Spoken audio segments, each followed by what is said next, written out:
దేవుని వాక్యంలో ఒక మాట ఉంది, కొండిగాడు లేకపోతే జగడం ఆగిపోద్దంట, కట్టిలు లేకపోతే పొయ్యి ఆగిపోద్దంట. ఇప్పుడు కొంతమంది చెడుగా మారటానికి కారణం మరి కొంతమంది మనుషులు వాళ్ళకి ఇచ్చే ఆలోచనల వల్ల వాళ్ళు అలాగా మారుతారు. చూడండి, వాక్యంలో చూపిస్తాను. 2 సమూయేలు గ్రంథము 15వ అధ్యాయం 31వ వచనం. అంతలో ఒకడు వచ్చి అబ్షలోము చేసిన కుట్రలో అహీతోపేలు చేరి ఉన్నాడని దావీదునకు తెలియజేయగా దావీదు యెహోవా అహీతోపేలు యొక్క ఆలోచనను చెడగొట్టుమని ప్రార్థన చేసెను. చూడండి, ఇక్కడ దావీదు రాజుగా ఉన్నాడు. దావీదు మీద కుట్ర చేసి అబ్షలోము ఆయన తరిమేసి ఆయన రాజు అయ్యాడు. దావీదు ఇక్కడ ఏం పేరు, ఆయన పేరమ్మా చదువు మళ్ళా? అహీతోపేలు అంటే ఆయన సలహాదారుడుగా ఉన్నాడు. ఇప్పుడు పార్టీ మార్పాడు ఇతను రాజకీయంగా. ఎవరు?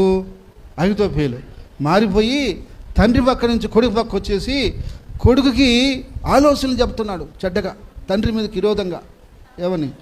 ఇదిగో మీ తండ్రి గురించి నాకు తెలుసు, ఇటు చేసేవంటే ఆయన పొరుగు చచ్చిపోతాడు, ఇదిగో అటు చేసేవంటే ఆయన అటు అయిపోతాడు అని చెడ్డ చెడ్డ ఆలోచనలు ఈ వ్యక్తికి ఆ వ్యక్తి బోధిస్తున్నాడు.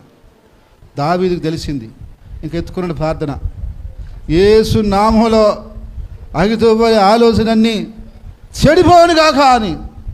అంతే, అహీతోపేలు ఆలోచనని చెడిపోయి ఊరి పెట్టుకొనే చచ్చినాడు. ఎవరు? ఈరోజు నేను అడుగుతున్నా, మీ భర్తలు మంచివాళ్ళే, మీ భార్యలు మంచివాళ్ళే, మీ బిడ్డలు మంచివాళ్ళే, కానీ వాళ్ళతో ఉన్నారే స్నేహితులు, వాళ్ళు చెప్పే ఆలోచన వల్ల వీళ్ళు మారిపోతారు. అందుకని మీరు ప్రార్థన చేసేటప్పుడు ఏం చేయాలి చెప్పండి?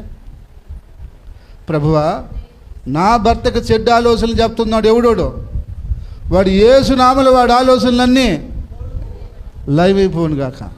నా భార్యకి కాపురం చేయకుండా చెడు ఆలోచన చెప్తుంది ఎవరు? ఆమె. యేసు నామములో ఆలోచనలు చెడిపోను గాక అని ప్రార్థన చేయాలి.